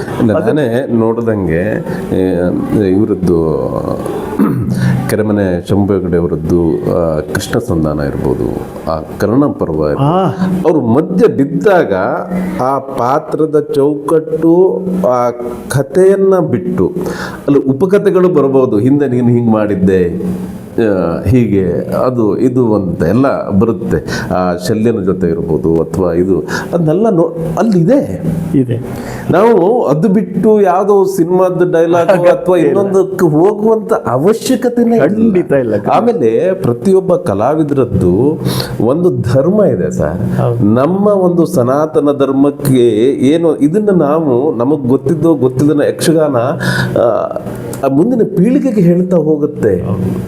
ಪೀಳಿಗೆಗೆ ಹೇಳ್ತಾ ಹೋಗ್ಬೇಕು. ಅದು ಮತ್ತೆ ಸಮಾಜಕ್ಕೆ ಒಳಿತನ್ನ ಕೊಡುವಂತ ಕಲೆ. ಅದು ಒಳಿತನ್ನೇ ಕೊಡಬೇಕು. ನಾವು ಸಮಾಜಕ್ಕೆ ಒಂದು ಒಳ್ಳೆಯ ಸಂದೇಶವನ್ನು ಕೊಡಬೇಕು. ನಾವು ಕೊಟ್ಟ ಸಂದೇಶ ಸಮಾಜಕ್ಕೆ ಮುಟ್ಟಬೇಕು. ಅಲ್ಲ, ನಮ್ದು ಏನಂದ್ರೆ ಈ ಯಕ್ಷಗಾನದಲ್ಲಿ ಏನಿರುತ್ತೆ, ಪೌರಾಣಿಕ ಕಥೆಗಳೇ ಇರೋದು. ಹೌದು, ಐತಿಹಾಸಿಕಗಳು ಇಲ್ಲ, ಪೌರಾಣಿಕ ಕಥೆಗಳು.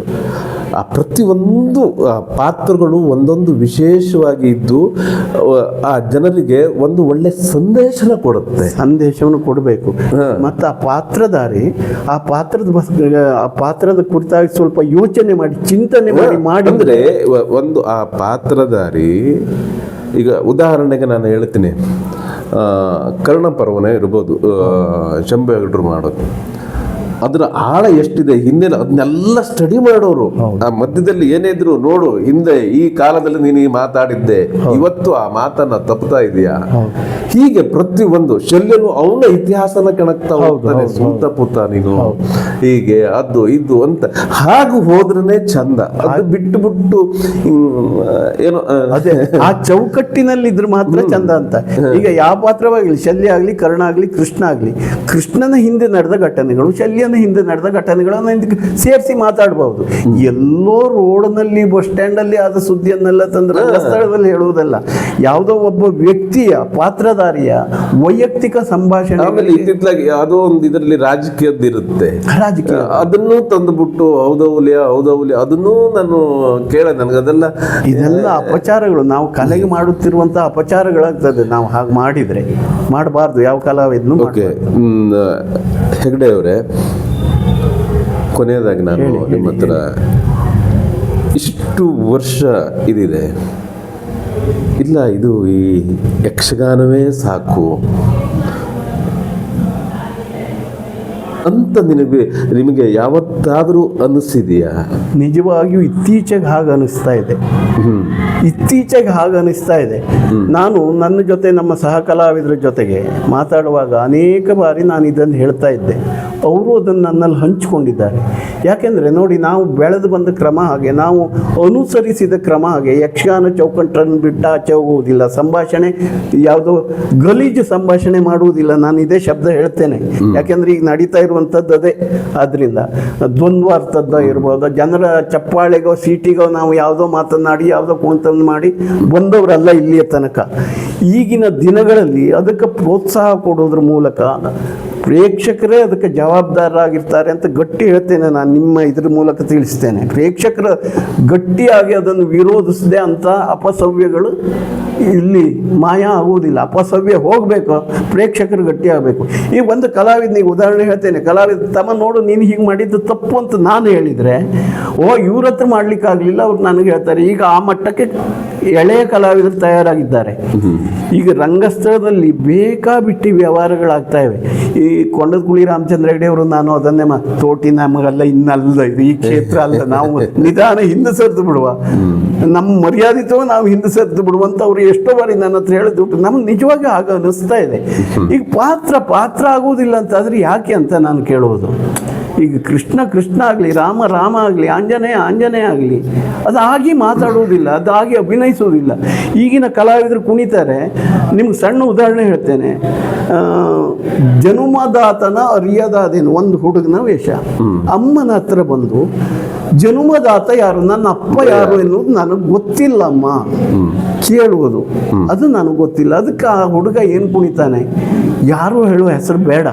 ಆ ಹುಡುಗ ಈ ಇತ್ತೀಚಿನ ಅಭಿನಯದ ಬೆಳವಣಿಗೆ ಹೇಗಾಗಿದೆ ಅಂದರೆ,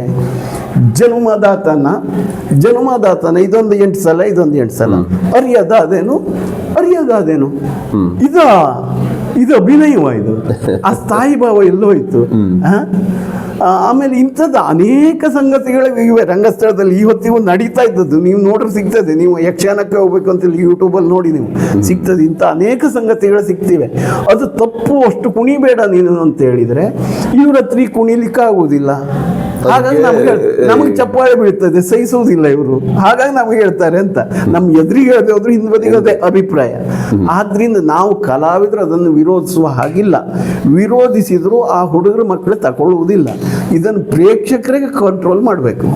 ನಿಜವಾದ ಯಕ್ಷಗಾನ ಅಭಿಮಾನ ಇದ್ದ ಪ್ರೇಕ್ಷಕರು ಇದನ್ನು ಪ್ರೋತ್ಸಾಹಿಸದೆ ಅದನ್ನು ಕಂಟ್ರೋಲ್ ಮಾಡಿದರೆ ಮಾತ್ರ ಕಲೆಯಾಗಿ ಉಳಿಯುವುದಕ್ಕೆ ಸಾಧ್ಯ. ಅದೀಗ ಇದರ ಮಧ್ಯದಲ್ಲಿ ಒಂದು ಪ್ರಿಯ ವೀಕ್ಷಕರ ಒಂದು ಮಾತಾಡಬೇಕು ಅಂತ ಹೇಳಿ. ಅಲ್ಲ, ನಾನು ವೀಕ್ಷಕರಿಗೆ ಈ ನಿಮ್ಮ ಮಾತನ್ನ ತಗೊಂಡು ಏನು ಅಂತಂದರೆ, ಕಲಾವಿದರು ಯಾವತ್ತು ಆ ಪ್ರೇಕ್ಷಕರು ಏನಿರ್ತಾರೆ ಅವ್ರುಗಳು ತಪ್ಪು ಮಾಡಿದಾಗ ಹೇಳ್ತಾರಲ್ವ, ಹೇಳಿದ್ದಾರೆ, ವೇದಿಕೆಯಲ್ಲೇ ಹೇಳಿದ್ದು ನಿಮಗೂ ಗೊತ್ತಿದೆ. ಹಾಗೇನೆ ಆ ಯಕ್ಷಗಾನದ ಚೌಕಟ್ಟನ್ನು ಬಿಟ್ಟು ಬೇರೆ ಬೇರೆ ಹೋದಾಗ ಪ್ರೇಕ್ಷಕರಂತ ನೀವು ಎದ್ದು ನಿಂತು ಯಾಕೆ ಹೇಳಬಾರ್ದು? ಇದು ಯಕ್ಷಗಾನದ ಒಂದು ಪರಂಪರೆ ಇದೆಯಲ್ಲ, ಅದನ್ನು ಉಳಿಸ್ಕೊಂಡು ಹೋಗ್ಬೇಕು, ಮುಂದಿನ ಪೀಳಿಗೆಗೆ ಅದನ್ನು ಕೊಂಡೊಯ್ಯಬೇಕು ಅಂತಾದಾಗ ನಿಮ್ಮ ಪ್ರಯತ್ನ, ಯಾಕೆಂದರೆ ನೀವಿಲ್ಲದೆ ಯಕ್ಷಗಾನವೂ ಇಲ್ಲ, ಸಿನಿಮಾನೂ ಇಲ್ಲ, ಸೀರಿಯಲ್ಲೂ ಇಲ್ಲ, ಯಾವ ಕಲೆಯೂ ಇಲ್ಲ. ನೀವಿದ್ರೇನೆ ನಾವು, ನಮ್ಮಿಂದ ನೀವಲ್ಲ, ನಿಮ್ಮಿಂದ ನಾವು. ಎಷ್ಟೋ ಸಾರಿ ಹೇಳ್ತೀನಿ, ಪ್ರತಿಯೊಬ್ಬರು ಈಗ ಬೇರೆ ಯಾವುದೋ ಒಂದು ವೃತ್ತಿಯನ್ನು ನಾನು ಇದು ಮಾಡ್ಬೋದಾಗಿತ್ತು, ಅಥವಾ ಹೆಗಡೆಯವರು ಇದು ಮಾಡಬೇಕಾಗಿತ್ತು. ನನ್ನ ಆಸಕ್ತಿ, ನನ್ನ ಒಳಗಿರುವಂಥದ್ದನ್ನು ನಾನು ನಿಮ್ಮ ಮುಂದೆ ಇಟ್ಟಾಗ ಅದರ ಜೊತೆಗೆ ಏನಾಗುತ್ತೆ ಅಂದರೆ, ನನ್ನ ಜೀವನ ನಿರ್ವಹಣೆಗೆ ನಿಮ್ಮ ಚಪ್ಪಾಳೆ, ನಿಮ್ಮ ಒಳ್ಳೆಯತನದ ಆಶೀರ್ವಾದ ಎಲ್ಲಿವರೆಗೆ ನಮ್ಮ ತಲೆ ಮೇಲಿರುತ್ತೋ ಅಲ್ಲಿಯವರೆಗೂ ಪ್ರತಿಯೊಬ್ಬ ಕಲಾವಿದ ಬೆಳೀತಾನೆ. ಹಾಗಾದರೆ ಬೆಳೆಸೋರು ಯಾರು? ತಪ್ಪು ಒಪ್ಪುಗಳನ್ನು ನಿರ್ಧರಿಸೋರು ಯಾರು? ನೀವು ತಾನೇ. ಅಂಥ ಸಂದರ್ಭ ಬಂದಾಗ ನಿಮ್ಮ ಧ್ವನಿಯನ್ನು ಎತ್ತಿ. ಏನಾದ್ರು ತಪ್ಪು ಮಾತಾಡಿದ್ರೆ ಖಂಡಿತ ಇದೆ, ಬಹಳ ಸರಿಯಾಗಿದೆ ಇದು. ಈಗ ನಿಜವಾಗಿ ನಿಮಗೆಲ್ಲ ಯಕ್ಷಗಾನದ ಮೇಲೆ ಇರುವಂಥ ಅಭಿಮಾನ, ಕಳಕಳಿ ನೋಡಿದ್ರೆ ನಮ್ಗೆ ತುಂಬ ಹೆಮ್ಮೆ ಆಗ್ತದೆ. ಕಲಾವಿದನಾಗಿ ತುಂಬ ಹೆಮ್ಮೆ ಆಗ್ತದೆ. ನಿಜವಾಗಿಯೂ ಪ್ರೇಕ್ಷಕರು ಇದನ್ನು ಉಳಿಸ್ಕೊಂಡು ಹೋಗಬೇಕು. ಈಗ ಕಲಾವಿದ ಒಬ್ಬ ಉಳಿಸ್ತೇನೆ ಅಂತ ಹೇಳಿದ್ರೆ ಆಗೋದಿಲ್ಲ. ಕಲಾವಿದ ದಾರಿ ತಪ್ಪಿದಾಗ ಪ್ರೇಕ್ಷಕರು ಎಚ್ಚರಿಸಲೇಬೇಕು. ಅದು ಅವ್ರ ಕರ್ತವ್ಯ, ಅದು ಹೊಣೆ. ಅದು ಕೊನೆಯದಾಗಿ ನೀವು ಯಾರಿಗೆ ಧನ್ಯವಾದನ ಇಷ್ಟು ಒಂದು ಬೆಳೆಸಿದ್ರು, ಇದು ಮಾಡಿದ್ರು? ನೀವು ಹೇಳ್ತೀರಿ ಮೋಸ್ಟ್ಲಿ ಸುಬ್ರಾಯ ಭಾಗವತರೇ ಭಾಗವತರು. ಹೌದು. ಧನ್ಯವಾದ ಅಂತ ಹೇಳೋದು ಈಗ ಹೇಳಿ, ಅದನ್ನೇ ಯಾರಿಗೆ ಧನ್ಯವಾದ? ಭಾಗವತರಿಗೆ ಪ್ರಪ್ರಥಮವಾಗಿ ದೊಡ್ಡ ಧನ್ಯವಾದ ಹೇಳ್ತೇನೆ, ಕಪ್ಪೆಗೆರೆ ಸುಬ್ರಾಯ ಭಾಗವತರಿಗೆ. ಆಮೇಲೆ ನನ್ನ ಪಾತ್ರಗಳಲ್ಲಿ ನಾನು ಕೆಲವಷ್ಟನ್ನು ಅಳವಡಿಸಿಕೊಂಡಿದ್ದೇನಲ್ಲ, ಶಂಭು ಹೆಗಡೆಯರದ್ದನ್ನು ಅನೇಕ ಅಳವಡಿಸ್ಕೊಂಡಿದ್ದೇನೆ. ನಾನು ಆತ್ಮೀಯವಾಗಿ ನಾನು ಹೃದಯಪೂರ್ವಕವಾಗಿ ಒಪ್ಪಿಕೊಳ್ತಾ ಇದ್ದೇನೆ. ಶಂಭು ಹೆಗಡೆಯರ ಅನೇಕ ಅಂಶಗಳನ್ನು ನಾನು ಒಪ್ಪಿಕೊಂಡಿದ್ದೇನೆ, ಅನುಸರಿಸಿದ್ದೇನೆ. ಚಿಟ್ಟಾಣಿಯವರದ್ದನ್ನು ಅಷ್ಟು ನಾನು ಕೆಲವಷ್ಟನ್ನು ತಗೊಂಡಿದ್ದೇನೆ, ಈಗಲೂ ಮಾಡ್ತಾ ಇದ್ದೇನೆ. ಆಮೇಲೆ ಕೊಂಡದ ಕುಳಿಯವ್ರದ್ದು ಕೆಲವು ಪಾತ್ರಗಳಿಗೆ ಕೊಂಡದ ಕುಳಿಯವ್ರದ್ದು ಇದೇ ಸರಿ ಅಂತ ಕಂಡದ್ದನ್ನು ನಾನು ತಗೊಂಡಿದ್ದೇನೆ. ಹೀಗೆ ಯಾರ್ಯಾರಲ್ಲಿ ಒಳ್ಳೆಯ ಅಂಶಗಳು ಇದೆಯೋ ಅದೆಲ್ಲವನ್ನು ನಾನು ಸ್ವೀಕಾರ ಮಾಡಿಕೊಂಡೇ ಅದಕ್ಕೆ ತಗೊಂಡು ಹೋಗ್ತಾ ಇದ್ದೇನೆ. ಈಗ ತೋಟಿಯ ಪಾತ್ರ ತೋಟಿಯದ್ದು ಬಂದೇ ಅಲ್ಲ, ಇದರಲ್ಲಿ ಅವರದ್ದು ಎಲ್ಲ ಶ್ರಮ ಇದೆ, ಅವರದ್ದೆಲ್ಲ ನಮಗೆ ಆಶೀರ್ವಾದ ಇದೆ ಅಂತ ನಾನು ದೊಡ್ಡ ವೇದಿಕೆಯಲ್ಲೇ ಚಿಟ್ಟಾಣಿಯವರು, ಹೊಸತೋಟ ಮಂಜುನಾಥ ಭಾಗವತರು ಇವರೆಲ್ಲ ಇದ್ದಾಗ ನಾನು ಸನ್ಮಾನ ಮಾಡುವ ಅವತ್ತು ದೊಡ್ಡ ವೇದಿಕೆಯಲ್ಲೇ ಇದನ್ನು ಘಂಟಾಘೋಷವಾಗಿ ಹೇಳಿದ್ದೇನೆ. ಈಗ ನಾನು ಇಷ್ಟು ತಯಾರಾಗುವುದಕ್ಕೆ ಕೇವಲ ನಾನು ಒಬ್ಬನೇ ಅಲ್ಲ, ನನ್ನ ಇರುವ ಸುಬ್ರಾಯ ಭಾಗವತರು ಒಬ್ಬರೇ ಅಲ್ಲ, ಈ ಎಲ್ಲ ಕಲಾವಿದರು ಹೌದು ಅಂತ ನಾನು ಹೇಳಿದ್ದು. ಈಗ ನಾನು ಅವ್ರ ಮನೆಗೆ ಹೋಗಿ ಹೆಜ್ಜೆ ಕಲಿಸ್ಕೊಡಿ ಅಂತ ಕಲಿಯದೇ ಇದ್ದಿರ್ಬೋದು. ಅವರು ಮಾಡಿದ ಪಾತ್ರವನ್ನು ನೋಡಿ ಅವರು ಮಾಡಿದ್ದು ಅದು ಒಳ್ಳೆಯದು ಅಂತ ನನಗೆ ಅನಿಸಿದಾಗ ನಾನು ತಗೊಂಡಿದ್ದೇನೆ, ಅದನ್ನು ಇವತ್ತಿಗೂ ಮಾಡ್ತಾ ಇದ್ದೇನೆ. ಈಗ ಕರ್ಣಪರ್ವ ತುಂಬ ನೋಡಿದ್ದೇನೆ ನಾನು, ಇವರದ್ದು ಶಂಭು ಹೆಗಡೆಯವರದ್ದು, ಯಾಜಿಯವರದ್ದು ನೋಡಿದೆ, ಕೊಂಡದ ಕುಳಿಯವ್ರದ್ದು ನೋಡಿದೆ. ತುಂಬ ಚೆನ್ನಾಗಿ ಮಾಡಿದ್ದಾರೆ ಎಲ್ಲರೂ. ನಾನು ಕರ್ಣ ಮಾಡುವಾಗ ನಾನು ಏನು ಮಾಡಲಪ್ಪ, ಇವರೆಲ್ಲ ಚೆನ್ನಾಗಿ ಮಾಡಿದರು. ಈಗ ಅವ್ರು ಮಾಡೋದನ್ನು ಎಷ್ಟೋ ಕಡೆ ನಾನು ಮಾಡಿದೆ. ಈಗ ಶಂಭು ಹೆಗಡೆಯವ್ರದ್ದನ್ನು ಈಗ ವೃಷಸೇನ ಸತ್ತಲ್ಲಿ ಇರ್ಬೋದು, ಇದಿರ್ಬೋದು, ಶಲ್ಯನ ಜೊತೆ ಮಾತಾಡುವಾಗಿರ್ಬೋದು, ಶಂಭು ಹೆಗಡೆಯವರು ಆಡಿದ್ದನ್ನೇ ಆಡಿದ್ದೇನೆ, ಸ್ಪಷ್ಟವಾಗಿ ಹೇಳ್ತೇನೆ. ಅದು ನನ್ನಲ್ಲ ಮಾತು, ಶಂಭು ಹೆಗಡೆಯವರದ್ದೇ. ನಾನು ಆವತ್ತೂ ಹೇಳಿದ್ದೇನೆ ಅದನ್ನು. ಇಂಥ ಸಂಗತಿಗಳು. ಆಮೇಲೆ ನಾನು ಯೋಚನೆ ಮಾಡಿದೆ, ನಾನು ಏನಾದರೂ ಕೊಡಬೇಕಲ್ಲ, ಏನು ಮಾಡೋದು? ಯೋಚನೆ ಯೋಚನೆ ಮಾಡ್ತಾ ಇದ್ದೆ. ಆಮೇಲೆ ಕರ್ಣ ತನ್ನ ಎದೆಯನ್ನು ಬಗೆದು ಅಮೃತ ಕಲಶವನ್ನು ತೆಗೆದು ಕರ್ಣಕುಂಡಲವನ್ನು ಧಾರೆ ಎರೆದು ಕೊಡುವ ಸನ್ನಿವೇಶ ಬಂತಲ್ಲ. ಉಳಿದವರೆಲ್ಲ ಏನು ಮಾಡ್ತಿದ್ರು ನೋಡಿದೆ, ಸಿಂಹಾಸನದ ಮೇಲೆ ಕೂತು ಇಲ್ಲಿ ಬಾಣ ಹಾಕಿ ತೆಗೆದು ಕೊಟ್ಟು ಅಭಿನಯ ಮಾಡ್ತಿದ್ರು. ನಾನು ಅಷ್ಟು ಮಾಡೋದು ಸಾಕಾಗಿ ಏನು ಮಾಡಲಿ ಯೋಚನೆ ಮಾಡಿ ಆಮೇಲೆ ಕೇಳ್ದ ಎದೆಯನ್ನು ಬಹಳ ಪ್ರಯಾಸಪಟ್ಟು ಎದೆಯನ್ನು ಬಗೆದು ಅಮೃತ ಕಲಶವನ್ನು ಪಡೆದು ಹೋಗಿ ಕೃಷ್ಣನಿಗೆ ಒಪ್ಪಿಸೋ ರಪ್ಪ ಬಿದ್ದೆ ನಾನು. ನನ್ನ ಕಲ್ಪನೆ ಅದು. ಈಗ ಕೆಳಗೆ ಬಿದ್ದುಬಿಟ್ಟೆ, ಮೂರ್ಛಾಗತನಾದ ಅಂತ. ಈಗ ಅವನಿಗೆ ಎದೆಯನ್ನು ಕೊಯ್ದಾಗ ಎಷ್ಟು ನೋವಾಗಿರ್ಬೋದು, ಅಮೃತ ಕಲಶ ತೆಗೆದಾಗ ಎಷ್ಟು ನೋವಾಗಿರ್ಬೋದು, ಮೂರ್ಛೆ ತಪ್ಪು ಸಹಜ ಅಲ್ವಾ. ಆಮೇಲೆ ಚೇತರಿಸಿಕೊಂಡು ಕಣ್ಣು ಒರೆಸ್ಕೊಳ್ತಾ ಮಂಜು ಕಾಣುವುದಿಲ್ಲ ತನ್ನಗೆ ಸರಿಯಾಗಿ ಎನ್ನುವುದನ್ನು ನಾನು ಪ್ರೇಕ್ಷಕರಿಗೆ ತೋರಿಸಿದೆ. ಕಣ್ಣು ಮಂಜಾಗಿದೆ ಎನ್ನುವುದನ್ನು ತೆವಳ್ತಾ ಬಂದು ಕೃಷ್ಣನ ಪಾದವನ್ನು ಹಿಡಿದದ್ದು. ಕೃಷ್ಣನ ಪಾದವನ್ನು ಹಿಡಿದು ಅವನ ಕಾಲನ್ನು ಆಧಾರವಾಗಿ ಪಡೆದು ಒಂದೊಂದು ಕೈ ಮೇಲಿಟ್ಟು ಆಮೇಲೆ ಭುಜ ಹಿಡಿದದ್ದು. ಅಲ್ಲಿಗೆ ನಾನು ಪದ್ಯ ಎತ್ತಿ ಅಂತ ಭಾಗವತರಿಗೆ ಹೇಳಿದ್ದು. ಕೇಳು ಮುರರಿಪು ಕಮಲಲೋಚನ ತಾಳಲಾರೇನು ಸರಳಿ ನುರಿಯನು, ಆ ಪದ್ಯವನ್ನು ಅಲ್ಲಿಗೆ ತಗೊಂಡು ಅಲ್ಲಿ ಫುಲ್ ಚಪ್ಪಾಳೆ ಬಿದ್ದಿದೆ. ಬರೀ ಆ ದೃಶ್ಯಕ್ಕೆ, ಅಲ್ಲಿ ಮಾತಾಡಲೇ ಇಲ್ಲ, ಆ ದೃಶ್ಯಕ್ಕೆ. ಇಂಥ ಸಾಧ್ಯತೆಗಳು ಅನೇಕ ಇವೆ. ನಾವು ಅದನ್ನು ಚಿಂತನೆ ಮಾಡ್ತಾ ಹೋದ್ರೆ, ಯೋಚನೆ ಮಾಡ್ತಾ ಹೋದ್ರೆ ಹುಡುಕಬಹುದು ಅಂತ ಅಲ್ವಾ. ಇದು ಈ ಪಾತ್ರಕ್ಕೆ ಅಪಚಾರವೂ ಅಲ್ಲ ನಾನು ಹೇಳೋದು. ಈ ಪಾತ್ರಕ್ಕೆ ಅಪಚಾರ ಅಲ್ಲ, ಪಾತ್ರಕ್ಕೆ ಅಪಚಾರ ಆಗದ ಇಂಥ ಸಂಗತಿಗಳನ್ನು ಹುಡುಕಬಹುದು. ಒಂದು ಕಲಾವಿದನಿಂದ ಇನ್ನೊಂದು ಕಲಾವಿದನಿಗೆ ಆ ಪಾತ್ರಕ್ಕೆ, ಆ ಕತೆಗೆ ಅಪಚಾರ ಆಗದಂತೆ ಅದನ್ನ ಇಂಪ್ರೂವೈಸ್ ಮಾಡೋದ್ರಲ್ಲಿ ಯಾವುದೇ ತಪ್ಪಿಲ್ಲ. ಇನ್ನೊಂದು ಉದಾಹರಣೆ ಹೇಳ್ತೇನೆ. ನಾನು ಪಟ್ಟಾಭಿಷೇಕದ ರಾಮ, ಇವತ್ತಿಗೂ ಯಾಜವ್ರು ಇರ್ಬೋದು, ಕೊಂಡಕುಳಿಯವರು ಇರ್ಬೋದು, ದಶರಥ ಮಾಡ್ತಾರೆ, ತುಂಬ ಚೆನ್ನಾಗಿ ಮಾಡ್ತಾರೆ. ಅಂಥವ್ರು ದಶರಥ ಮಾಡುವಾಗಲೂ ರಾಮನಿಗೆ ಒಂದು ತೋಟಿಗೆ ಹೇಳ್ಬಿಡಿ ಅಂತ ಹೇಳ್ತಾರೆ.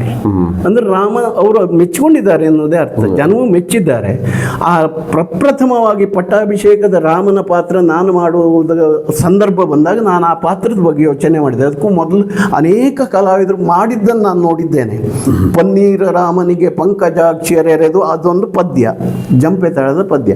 ಅದಕ್ಕೆ ಕುಣಿತಾ ಬರ್ತಾ ಇದ್ದ ರಾಮ ಮೊದಲು ಮಾಡಿದವರೆಲ್ಲ. ಆಮೇಲೆ ಕಿರೀಟ ಹಾಕಿ ಮಾಡ್ತಾ ಇದ್ರು, ಕಿರೀಟ ಹಾಕಿ ಮೀಸೆ ಹಾಕಿ ಅಲ್ಲಿ ಪಟ್ಟಾಭಿಷೇಕ ಸಣ್ಣ ರಾಮ ಮಾಡ್ತಾ ಇದ್ರು. ನಾನು ಕಪ್ಪೆಕೆರೆ ಭಾಗವತರ ಹತ್ರ ಒಂದು ಪ್ರಶ್ನೆ ಮಾಡಿದ್ದೇನೆ, ಇದು ಕಿರೀಟವನ್ನೇ ಕಟ್ಟಿ ಮೀಸೆ ಹಾಕಿ ಕಿರೀಟವನ್ನು ಕಟ್ಟಬೇಕಾ, ಹಾಗೆ ಮಾಡಬೇಕು ಅಂತ ಏನಾದರೂ ಶಾಸ್ತ್ರ ಇದೆಯಾ, ಕ್ರಮ ಇದೆಯಾ? ಅವರೆಲ್ಲ ಹಾಗೆ ಮಾಡ್ತಾ ಇದ್ರು, ಅವರು ವಯಸ್ಸಾದವರಾಗಿದ್ರು ಮಾಡುವವರು. ಅದೇನು ಹಾಗೇನು ಇಲ್ಲ, ಕೇದ್ಗೆ ಮುಂದೆ ಕಟ್ಟಬಹುದು ಹುಡುಗವ ಅಂತ ಹೇಳಿದ್ರು. ನನಗಷ್ಟು ಸಾಕು ಅನಿಸ್ತು. ಅಂದ್ರೆ ನನ್ನ ಕಲ್ಪನೆ ರಾಮನ ಕೊಡ್ಲಿಕ್ಕೆ ಅದು ಬೇಕಿತ್ತು ನನಗೆ. ನಾನು ಕೇದ್ಗೆ ಮುಂದೆ ಕಟ್ಟಿ ಮಾಡುವುದಕ್ಕೆ ಶುರು ಮಾಡಿದೆ. ಆಮೇಲೆ ಪನ್ನೀರ ರಾಮನಿಗೆ ಕುಣಿತಾ ಬರ್ತಾರಲ್ಲ, ಅದು ಕವಿ ಪದ್ಯ. ಪನ್ನೀರ ರಾಮನಿಗೆ ಪಂಕಜಾಕ್ಷರೆರೆದು ಚಿನ್ನಗಳ ತೊಡಿಸಿದರು ಚಿನುಮಯಾತ್ಮಕಗೆ. ಇದು ಆ ಪಾತ್ರದ ಪದ್ಯ ಅಲ್ಲ, ಕವಿಯ ಪದ್ಯ. ಹೀಗೆ ಮಾಡಿದ್ರು ರಾಮನಿಗೆ ಅಲ್ಲಿ ಅಂತ ಭಾಗವತ ಹಾಡಬೇಕಾದದ್ದು, ಕಲಾವಿದ ಅಭಿನಯಿಸಬಾರದ್ದು ಕವಿಯ ಪದ್ಯ. ಇಂತಹ ಕೆಲವು ಸಂಗತಿಗಳು. ಅದಕ್ಕೆ ಏನು ಮಾಡೋದು, ಕುಣಿತಾ ಬರ್ತಾ ಇದ್ರು ಹಿಂದಿನವರು. ನಾನು ಅದು ಕುಣಿಯಲೇ ಇಲ್ಲ. ಆಚೆ ಈಚೆ ಸೀತೆ ಲಕ್ಷ್ಮಣ ಅವರನ್ನು ತಗೊಂಡೆ, ಶೃಂಗಾರ ಭರಿತನಾಗಿ. ಈಗ ಯಕ್ಷಗಾನದಲ್ಲಿ ನಾವು ಏನು ಶೃಂಗಾರ ಮಾಡ್ಕೊಳ್ಬಹುದ ಅಷ್ಟು ಮಾಡಿಕೊಂಡು ಅವ್ರ ಕೈ ಹಿಡ್ಕೊಂಡು ಅದೇ ಆ ಲಯಕ್ಕೆ ಹೆಜ್ಜೆ ಆಗ್ತಾ ಬಂದದ್ದು. ಒಂದೇ ಹೆಜ್ಜೆ ಕುಣಿಲಿಲ್ಲ. ಅದು ಪ್ರೇಕ್ಷಕರಿಗೆ ಎಷ್ಟು ಪರಿಣಾಮ ಆಯಿತು ಅಂದರೆ, ಪ್ರತಿ ಸಲ ಪಟ್ಟಾಭಿಷೇಕ ನನ್ನ ಪ್ರವೇಶಕ್ಕೆ, ರಾಮನ ಪ್ರವೇಶಕ್ಕೆ ಚಪ್ಪಾಳೆ ಇದ್ದದ್ದೇ, ಅಲ್ಲಿ ಮುಡ್ತದೆ, ಅವರು ಹರ್ಷೋದ್ಗಾರ ಕೇಳಿಸ್ತದೆ ನಮಗೆ. ಇಂಥ ಸಂಗತಿಗಳನ್ನು ಮಾಡ್ಬೋದು ಅಂತ. ಇದು ಆ ಪಾತ್ರಕ್ಕೂ ಅಪಚಾರ ಅಲ್ಲ, ಕುಣಿಬೇಕಾದ ಅಗತ್ಯವೇ ಇಲ್ಲ, ಅದು ಕುಣಿಯುವುದಲ್ಲ. ಅದು ಇಂಥ ಬದಲಾವಣೆಯನ್ನು ಸಣ್ಣ ಪುಟ್ಟ ನನ್ನ ಕೈಯೊಳಗೆ ಸಿಕ್ಕಿದಾಗ ಮಾಡಿದ್ದೇನೆ. ಹೆಗಡೆ ಅವರೇ, ತುಂಬಾ ಖುಷಿ ಆಯ್ತು. ಮಾತಾಡ್ತಾ ಹೋದ್ರೆ ತುಂಬಾ ಮಾತಾಡಬಹುದು. ತಮ್ಮ ಅವಕಾಶನ ನಮ್ಮ ಲಾಗಿಗೆ ಕೊಟ್ಟಿದ್ದೀರಿ. ತುಂಬ ಧನ್ಯವಾದ ಹೆಗ್ಡೆ. ನಿಮಗೂ ತುಂಬ ಧನ್ಯವಾದಗಳು. ನಾನು ನನಗನ್ನಿಸದ್ದನ್ನು ಹೇಳಿದ್ದೇನೆ. ಇಲ್ಲಿ ಯಾವ ವೈಯಕ್ತಿಕವಾದ ವಿಚಾರಗಳ ಕುರಿತಾಗಿ ನಾನು ಮಾತಾಡಿದ್ದಲ್ಲ. ಯಕ್ಷಗಾನೀಯವಾಗಿ ಏನಾಗಬೇಕೋ ಅದನ್ನು ತಿಳಿದದ್ದನ್ನು ಹೇಳಿದ್ದೇನೆ. ತಪ್ಪಿದ್ದರೆ ದಯವಿಟ್ಟು ನೀವು ಕ್ಷಮಿಸಿ, ನೋಡಿದವರು ಪ್ರೇಕ್ಷಕರು ಕ್ಷಮಿಸಿ ಅಂತ ಕೇಳ್ತೇನೆ. ನನಗೆ ಅರಿತದ್ದನ್ನು ಆಡಿದ್ದೇನೆ. ತುಂಬ ಧನ್ಯವಾದ. ನಮಸ್ಕಾರ. ನಮಸ್ತೆ.